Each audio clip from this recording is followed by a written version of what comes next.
नमस्कार। आज के इस अंक में आपका स्वागत है।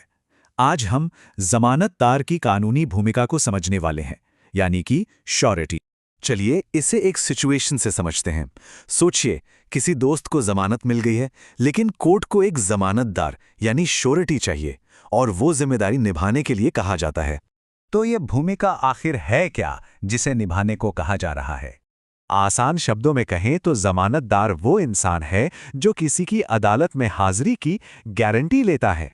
इसे ऐसे समझिए, जमानतदार एक तरह से कोर्ट में पेशी के लिए को साइनर बन रहा है। वो कोर्ट से ये वादा कर रहा है कि आरोपी भरोसेमंद है और हर तारीख पर आएगा। और देखिए, ये स्लाइड जमानतदार के वादे के 3 जरूरी हिस्सों को कितनी अच्छी तरह से दिखाती है। पहला, आरोपी हिरासत से बाहर आता है। दूसरा, जमानतदार गारंटी देता है कि वो कोर्ट आएगा। और तीसरा, अगर आरोपी नहीं आता तो जमानतदार जुर्माना भरने के लिए तैयार रहता है। अच्छा, तो अब सवाल ये उठता है कि ये भूमिका निभा कौन सकता है? क्या कोई भी जमानतदार बन सकता है?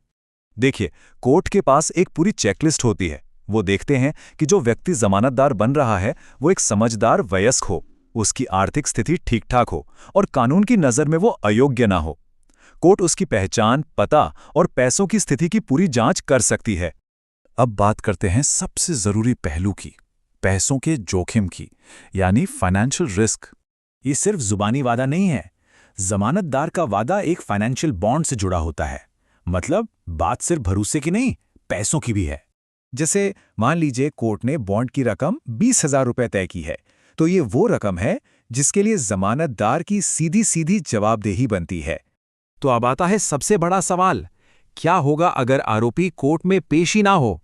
अगर ऐसा होता है, मतलब आरोपी भाग जाता है या जमानत की कोई शर्त तोड़ता है, तो कोर्ट उस बॉन्ड को जब्त कर सकते हैं और वो पूरी रकम जमानतदार से वसूली जाएगी।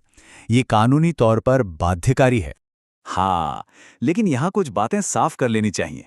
पहली बात, जमानतदार पर उस असली आपराधिक केस का कोई असर नहीं पड़ता।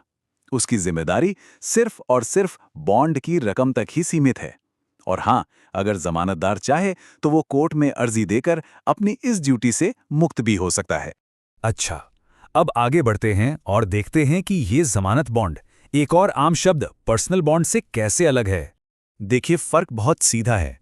जमानत बॉन्ड में कोई तीसरा इंसान यानी जमानतदार आरोपी की हाजिरी की गारंटी देता है और पैसे का जोखिम भी उठाता है।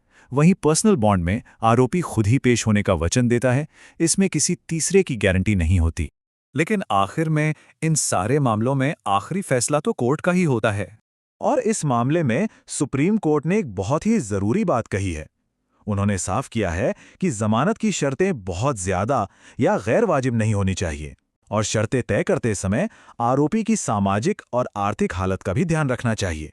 कोर्ट ये तय करती है कि कितने जमानतदारों की जरूरत है, कभी एक तो कभी-कभी एक से ज्यादा भी। और अगर कोर्ट को लगता है कि कोई व्यक्ति इस भूमिका के लिए ठीक नहीं है, तो वो उसे मना भी कर सकती है।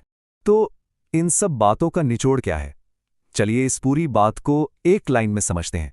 एक जमानतदार ये गारंटी देता है कि आरोपी बेल की शर्तों को मानेगा और ट्रायल के लिए कोर्ट आएगा, और अगर वो ऐसा नहीं करता तो जमानतदार को आर्थिक रूप से उसका हर्जाना भरना पड़ेगा।